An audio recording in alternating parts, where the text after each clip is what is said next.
Erravalli form హౌస్లో కేసీఆర్తో కేటీఆర్ భేటీ ముగిసింది. గంటన్నర పాటు ఇద్దరు చర్చించుకున్నారు. ఎమ్మెల్సీ కవిత అంశాన్ని బయట మాట్లాడొద్దని కేసీఆర్ ఆదేశించినట్టుగా సమాచారం.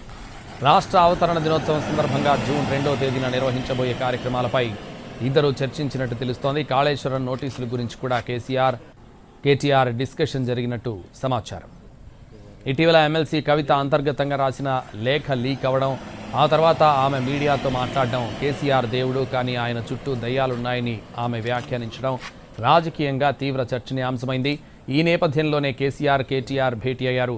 మరోవైపు కేటీఆర్ ఈ నెల 28న అమెరికా వెళ్తారని సమాచారం.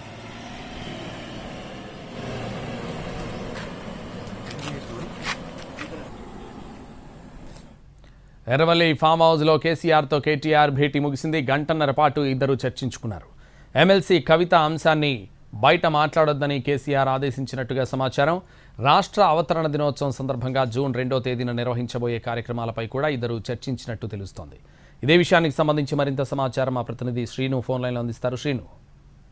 సంతోష్, మాజీ సీఎం కేసీఆర్ తో BRS party working president KTR సమావేశం ముగిసింది. గంటన్నర పాటు ఇద్దరు కూడా భేటీ అయ్యారు. 3 గంటల ప్రాంతంలో ఫామ్ హౌస్ కు వచ్చినటువంటి కేటీఆర్ 4:30 వరకు, అంటే గంటన్నర పాటు ఫామ్ హౌస్ లో ఉన్నారు. ఈ గంటన్నర పాటు కూడా ఇద్దరు కూడా భేటీ కావడం జరిగింది. భేటీలో ప్రధానంగా ఎమ్మెల్సీ కవిత లేఖ రాసినటువంటి అంశం, ఆ తర్వాత ఆమె అమెరికా నుంచి తిరిగి వచ్చినప్పుడు శంషాబాద్ ఎయిర్పోర్ట్ లో మాట్లాడినటువంటి విషయాలపైనే ప్రధానంగా ఇద్దరి మధ్య చర్చ జరిగినట్టయితే తెలుస్తుంది. ఆ తర్వాత ఈ కాళేశ్వరం కమిషన్ నోటీసులు కావచ్చు, అదే విధంగా జూన్ 2న తెలంగాణ రాష్ట్ర అవతరణ దినోత్సవ వేడుకలపై కావచ్చు, ఏర్పాట్లపై కావచ్చు, ఈ రెండింటిపైన చర్చించినా కూడా ప్రధానంగా కూడా కవిత అంశంపైనే వీరిద్దరు కూడా ఈ సమావేశం అయినట్టయితే తెలుస్తుంది. అసలు కవిత అంశాన్ని బయట కూడా ఎవరు పార్టీ నేతలు ఎక్కడ కూడా మాట్లాడవద్దని చెప్పి కేసీఆర్ ఆదేశించినట్టయితే తెలుస్తుంది. పార్టీలో జరుగుతున్నటువంటి ఈ పరిణామాలు ఏవైతే ఉన్నాయో ఈ పరిణామాల గురించి ఎవరు కూడా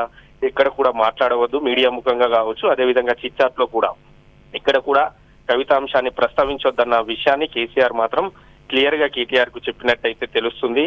అలాగే కాళేశ్వరం కమిషన్ నోటీసుల పైన, అదేవిధంగా జూన్ 2న భారీ ఎత్తున కూడా తెలంగాణ రాష్ట్ర అవతరణ దినోత్సవ వేడుకలు నిర్వహించాలని కూడా కేసీఆర్ చెప్పినట్టయితే సమాచారం. అదేవిధంగా త్వరలోనే కేసీఆర్ దగ్గరికి కూడా కవిత వచ్చే అవకాశం ఉందనేది కూడా తెలుస్తుంది. వాస్తవానికి నిన్ననే కవిత వచ్చి కేసీఆర్ తో భేటీ అవుతుందని చెప్పి ప్రచారం జరిగింది. కానీ నిన్న కవిత రాలేదు. ఈ రోజు కేటీఆర్ రావడంతో త్వరలోనే కవితను కూడా కేసీఆర్ పిలిచి మాట్లాడే అవకాశం ఉన్నట్టయితే తెలుస్తుంది. సంతోష్. Right, thank you.